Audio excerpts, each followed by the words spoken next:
Assalamualaikum warahmatullahi wabarakatuh. Innal hamdalillah nahmaduhu wa nasta'inuhu wa nastaghfiruh wa na'udzu billahi min shururi anfusina wa min sayyiati a'malina. May yahdihillahu fala mudilla lahu wa may yudlil fala hadiya lahu. Wa ashhadu an la ilaha illallah wahdahu la syarika lahu wa ashhadu anna Muhammadan abduhu wa rasuluh. Ya ayyuhalladzina amanu taqullaha haqqa tuqatih wa la tamutunna illa wa antum muslimun. يا أيها الناس اتقوا ربكم الذي خلقكم من نفس واحدة وخلق منها زوجها وبث منهما رجالا كثيرا ونساء واتقوا الله الذي تساءلون به والأرحام إن الله كان عليكم رقيبا يا أيها الذين آمنوا اتقوا الله وقولوا قولا سديدا يصلح لكم أعمالكم ويغفر لكم ذنوبكم ومن يطع الله ورسوله فقد فاز فوزا عظيما. أما بعد, saudara Nabi dan Ustaz Mahdi Syarudin, siapa pendengar yang dimuliakan Allah sekalian, alhamdulillah bersyukur kita kepada Allah Subhanahu wa taala. Dan pada waktu ini, ikhwati fillah, kita membuka satu surah yang baru. Surah yang ringkas, merupakan surah yang ke-75 dalam susunan mushaf. Yang tadi pada 40 ayat, iaitu surah Al-Qiyamah. Surah Al-Qiyamah ni tuan-tuan yang dirahmati dan dikasihi sekalian, menurut para ulama jumhurnya merupakan surah-surah Makkiyah, diturunkan selepas surah Al-Qari'ah. Surah ini dinamakan dengan surah Al-Qiyamah kerana diambil dari perkataan yang terdapat musi ayat yang pertama, musi surah ni. Dan isi kandung surah Al-Qiyamah ni, para pendengar yang dimuliakan Allah sekalian, menjelaskan tentang kepastian terjadinya hari kiamat dan huru-hara yang ada padanya. Selain itu, ia merupakan membentangkan juga jaminan Allah SWT terhadap ayat-ayat Quran yang ada dalam dada Nabi SAW, sehingga Nabi tidak lupa tentang urutan, erti dan pembacaannya. Kemudian ini merupakan celaan Allah SWT kepada golongan musyrikun yang lebih mencintai dunia dan meninggalkan akhirat. Seterusnya menggambarkan juga tentang keadaan manusia sewaktu sakratul maut nanti. Itulah sebabnya muslim-muslimat yang dirahmati dan dikasihi Allah sekalian, diriwayatkan daripada Umar Khattab radhiyallahu anhu bahawa bila orang bertanya tentang kiamat kepada baginda, kepada Amirul Mukminin Sayyidina Umar Khattab radhiyallahu anhu, maka Sayyidina Umar akan menggesanya untuk mengetahui tentang kiamat, perinciannya, supaya membaca surah Al-Qiyamah.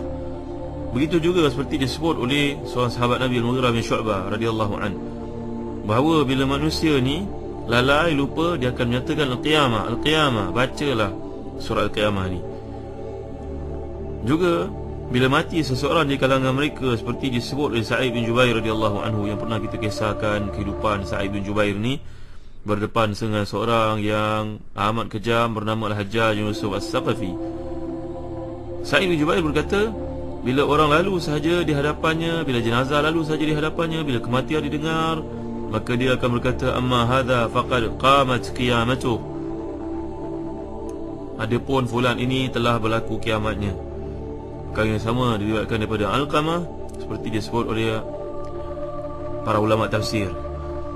Maksud kiamat ni tuan-tuan yang dirahmati dan dikasihi sekalian, kata Imam Ibn Atiyah dalam tafsir Al-Muharrar Al-Wajiz, bukanlah kiamat ni maksudnya kiamat yang menghimpunkan manusia seperti yang kita sedia maklum, tapi kiamat yang dimaksudkan di sini adalah seorang itu akan menghadapi sendiri alam barzakh. Dia akan dibangkitkan semula di alam barzakh itu untuk menyaksikan, untuk diberi balasan atas segala perkara yang dilakukan sebelum berlakunya kiamat yang besar. Maka ini yang dimaksudkan dengan Al-Qiyamah, faqad qamat qiyamatuh. Jadi tuan-tuan yang dirahmati dan dikasihi sekalian, ini merupakan sedikit mukadimah untuk kita faham surah yang ke-75 dalam susunan mushaf ini, tentang berlakunya kiamat yang Allah bawakan kepada kita. Kalau nak faham tentang kiamat, bacalah surah ini. Firman Allah SWT dalam ayat yang pertama, a'udzu billahi minasyaitonir rajim, la uqsimu biyaumil qiyamah wa la uqsimu bin nafsil lawwamah ayahsabul insanu allan najma'a idhama bala qadirina ala an nusawwiya banana bal yuridul insanu liyafjura amama yas'alu ayyana yaumul qiyamah. Sadaqallahul azim. Aku bersumpah dengan hari kiamat, dan aku bersumpah dengan jiwa yang amat menyesali dirinya sendiri. Apakah manusia mengira bahawa kami tidak akan mengumpulkan kembali tulang berulangnya? Bukan demikian, sebenarnya kami berkuasa menyusun kembali jari jemarinya dengan sempurna. Bahkan manusia itu hendak membuat maksiat. Bahkan manusia itu hendak membuat maksiat terus menerus. Dia bertanya, bilakah hari kiamat itu? Jadi muslim-muslimat yang dirahmati dan dikasihi Allah sekalian, kalau kita belajar bahasa Arab, ini yang disebut sebagai muqsam alaihi, objek sumpah, yaumil qiyamah, ini digunakan Allah SWT pendekatan di sini nafi, iaitu la. Tujuan sumpah yang didahului dengan la di sudut bahasa Arab adalah untuk taukid, untuk menguatkan lagi objek sumpah yang datang selepas itu. Jadi sumpah yang dikemukakan di sini adalah untuk menetapkan hari kebangkitan dan bantahan terhadap golongan musyrikun yang menafikan kebangkitan semula manusia, tentang kekuasaan Allah SWT untuk membangkitkan manusia semula. Jadi bila pendekatan la uqsimu biyaumil qiyamah wa la uqsimu bin nafsil lawamah, berbagai pandangan para ulama terhadap kataan la di sini, sama ada ia zaidah ataupun tidak. Zaidah maknanya tambahan. Ada pula yang menafikan. Bagaimana dalam Quran ada tambahan? Bila tambahan ni merupakan satu benda yang tidak penting. Kalau tambahan maknanya tidak dikesan dalam ayat. Maka pandangan para ulama yang ramai mengatakan maksud di sini adalah untuk taukid. Jadi muslim-muslimat yang dirahmati dan dikasihi Allah, ini ada berkaitan dengan bahasa. Allah maksudkan di sini, aku bersumpah dengan hari kiamat dan aku bersumpah dengan jiwa yang amat menyesali dirinya sendiri.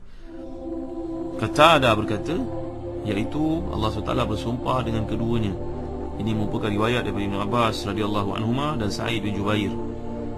Hari kiamat ni sering dibawa dalam Al-Quran Karim untuk kita fahami bahawa setiap perkara yang dilakukan akan ada balasan di sisi Allah Subhanahu Wa Taala. Jadi meyakini kiamat ni juga merupakan rukun iman yang dikemukakan dalam ayat yang banyak supaya manusia sedar dalam berbuat apa sahaja pasti ada balasannya di sisi Allah Subhanahu Wa Taala. Kemudian datang ayat wala uqsimu bin nafsil lawamah, dan aku bersumpah dengan jiwa yang amat menyesali dirinya sendiri. Pandangan daripada Qurrah bin Khalid daripada Hasan al-Basri radhiyallahu an, bahawa ayat ini mempunyai beberapa maksud. Maksud yang pertama iaitu, siapakah yang dimaksudkan dengan jiwa yang tercela di sini? Jiwa yang amat menyesali dirinya sendiri. Ada tiga pandangan seperti disebut dalam riwayat Ibn Abbas radhiyallahu anhuma. Yang pertama merujuk kepada mengapa Allah SWT bersumpah dengan manusia di sini, manusia yang mencela dirinya sendiri. Siapa yang mencela dirinya itu? Yang pertama mengatakan bahawa ini merujuk kepada manusia secara umum. Manusia sentiasa tidak berpuas hati dengan pencapaian dirinya. Manusia sentiasa akan muhasabah dirinya. Timbullah rasa celaan, mengapa aku buat begitu, mengapa aku buat begini, mengapa tak pandai aku mengatasi masalah ini. Kemudian timbul sesalan. Pandangan kedua mengatakan bahawa yang dimaksudkan di sini manusia yang suka mencela dirinya, hina la yanfa'uhu al-lawm. Manusia yang mencela dirinya seperti yang telah kita bincang dalam surah yang terdahulu, surah-surah yang terdahulu. Ke akhirat kelak manusia akan, orang-orang kafir terutamanya akan merasa kesal. Rabbana absarna wa sami'na farji'na na'mal salihan inna muqinun. Sebagai contohnya, kami sekarang yakin, kami dah lihat ya Allah, kami dah yakin, maka kembalikan kami ke dunia. Banyak ayat merupakan rintihan golongan yang rugi. Jadi pandangan kedua mengatakan bahawa yang dimaksudkan dengan nafsil lawamah iaitulah jiwa yang sentiasa merasa rugi di depan Allah SWT ketika itu tidak lagi memberi manfaat apa-apa rasa kesal yang timbul dalam hati itu. Pandangan ketiga mengatakan bahawa ia merupakan an-nafsu al-mu'minah. Ini merupakan pandangan Al-Hasan. Orang beriman dia sentiasa muhasabah diri. Jadi orang beriman ni sentiasa melihat kekurangan ataupun kelecehannya dalam melakukan ibadah kepada Allah SWT. Ini ada tiga pandangan. Sama ada merujuk kepada manusia secara umum, atau merujuk kepada orang-orang kafir dan orang-orang ahli maksiat di akhirat bila dia rasa kesal, ataupun yang ketiga merujuk kepada orang beriman, dia sentiasa merasakan dirinya belum melakukan tuntutan-tuntutan yang diwajibkan ke atas dengan sempurna. Jadi ada tiga pandangan yang merujuk kepada an-nafsu al-lawamah di sini, tuan-tuan yang dirahmati dan dikasihi Allah sekalian. Kemudian ayahsabul insanu allan najma'a idhama. Manusia menyangkakan bahawa dia tidak akan dikumpulkan. Kami tidak akan mengumpulkan tulang belulangnya balik semula. Kata Ibnu Abbas radhiyallahu anhuma, ayat ini merujuk kepada Abu Jahal. Abu Jahal, dia merupakan seorang yang menafikan kebangkitan semula. Adalah pandangan-pandangan yang lain. Muqatil mengatakan orang lain. Dia mempertikaikan bagaimana Allah SWT boleh mengumpulkan tulang ni selepas dia hancur. Mereka memain-mainkan sehingga Allah SWT turunkan ayat ini. Sebenarnya kata Ibnu Ambari, ayat ini merupakan jawab kepada qasam. Kalau kita belajar bahasa Arab, dia sumpah, sumpah ada jawapannya.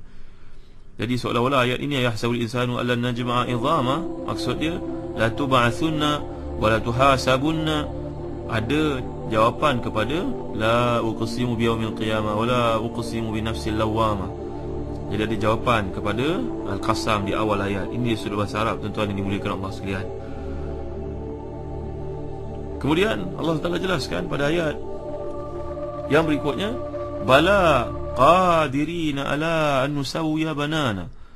Bala qadirina an nusawwiya banana. Bukan demikian, sebenarnya kami berkuasa untuk menyusun kembali jari jemarinya dengan sempurna. Di sini merujuk kepada dua perkara. Bala qadirina ala an nusawwiya banana. Kami mampu untuk mengembalikan kejadian manusia ini balik semula. Pandangan pertama, kata Ibnu Jauzi, an-nusawwiya banana ni merujuk bahawa Allah berkuasa menjadikan kedua tangan dan kakinya satu, sepertilah kaki kuda. Kaki kuda, kaki himar, kaki lembu, kaki kambing, kaki binatang-binatang seperti ini, dia tidak ada jari. Kami mampu untuk menjadikan jari itu sama. Nusawwiya banana ni, kata para ulama tafsir dahulu, kami mampu untuk menjadikannya seperti kaki binatang, mana tidak ada panjang, tidak ada pendek, tidak jadi kurus seperti yang cantik pada tangan-tangan manusia pada hari ini. Maka tuan-tuan yang dimuliakan Allah sekalian, merupakan pandangan yang pertama. Pandangan kedua, dan pandangan kedua ni Allahu a'lam merupakan pandangan yang lebih tepat, iaitulah Allah SWT mampu untuk menjadikan jari-jari tangan manusia itu sama satu sama lain. Hari ini telah pun terbukti, ia merupakan satu mukjizat Al-Quran. Setiap manusia dilahirkan dengan jari ataupun corak jari yang berbeza-beza. Manusia yang telah mati 100 tahun yang lalu, tidak ada yang menukar, yang replace bentuk fingerprint yang ada di tangan mereka. Yang datang pada hari ini sentiasa berbeza daripada sebelumnya. Anak berbeza daripada bapa, isteri berbeza daripada suami, keturunan tidak sama dengan datuk nenek moyang mereka. Dan inilah yang dimaksudkan Allah SWT, dan ini pandangan lebih tepat, Allahu a'lam. Kerana para ulama tafsir yang terdahulu, mereka hidup pada zaman belum lagi adanya penemuan ini, seperti disebut oleh Al-Allama Zindani. Ini antara mukjizat Al-Quran, bahawa Allah SWT telah menyebut 1400 tahun lalu secara tidak langsung nak beritahu kepada manusia, dan hari ini baru ditemui hakikat jari-jari manusia berbeza-beza. Chop ini, chopkan pada satu dakwat, kemudian letak di atas sebelah kertas, kita akan lihat berbezanya jari seorang daripada yang lain. Sebab dalam zaman serba teknologi moden pada hari ini, manusia mampu untuk mengubah nama, tapi mereka tidak akan mampu untuk mengubah chop pada jarinya, fingerprint itu. Sebab Allah SWT gambarkan, bala qadirina ala nusawwiya banana. Pada hari ini barulah manusia dapat mengetahui betapa hebatnya Allah SWT telah menjadikan manusia berbeza-beza. Walaupun bilion manusia pernah lahirkan, pernah hidup di atas muka bumi ini, tidak ada seorang pun yang sama pada chop jarinya. Apa maksud mukjizat, tuan-tuan yang dimuliakan Allah sekalian? Mukjizat ni kalau kita lihat di sudut bahasa Arab, dia perkataan a'jaza, berarti melemahkan, menjadikan tidak mampu. Orang yang melemahkan dinamakan mu'jiz. Orang pelaku ini dipanggil mu'jiz. Apabila kemampuannya dapat melemahkan orang lain sehingga menonjol, mampu mengalahkan lawan, maka dinamakan sebagai mu'jizatun. Mu'jizatun ni kalau kita belajar bahasa Arab, tak marbutah pada akhir kata mu'jiz ini mengandungi erti mubalaghah, superlatif. Mukjizat didefinisikan oleh kebanyakan para ulama Islam, satu perkara yang maksudnya ialah satu perkara yang luar biasa yang terjadi melalui seseorang yang diberi lantikan oleh Allah SWT sebagai Nabi, sebagai bukti kenabiannya. Jadi tidak ada siapa pun yang dapat mengatasi, memberikan tentangan kepada manusia yang diberi pangkat Nabi oleh Allah SWT. Jadi mukjizat ni kalau kita lihat dari sudut apa yang dirangkum oleh definisi ini, dia mengandungi beberapa maksud. Yang pertama, mukjizat adalah perkara luar biasa. perkara yang luar biasa daripada hukum hakam yang biasa kelihatan. Umpamanya muslim-muslimat dirahmati dan dikasihi Allah sekalian, dahulu Nabi Musa berdepan dengan golongan ahli sihir yang ramai, maka Allah beri kepada Nabi Musa kekuatan tongkatnya boleh bertukar menjadi ular, menelan habis semua ular-ular ahli sihir yang ada. Telah kita bincangkan perkara ini dalam surah-surah yang lalu. Yang kedua, syarat mukjizat ini ianya terjadi pada seseorang yang mengaku menjadi Nabi. Memanglah tidak mustahil perkara-perkara pelik ajaib ini boleh berlaku kepada manusia biasa. Manusia biasa ni kalau dianugerahkan kelebihan tersebut kepada orang yang saleh, namanya karamah. Kepada orang yang taleh, ahli maksiat, dia merupakan sihir.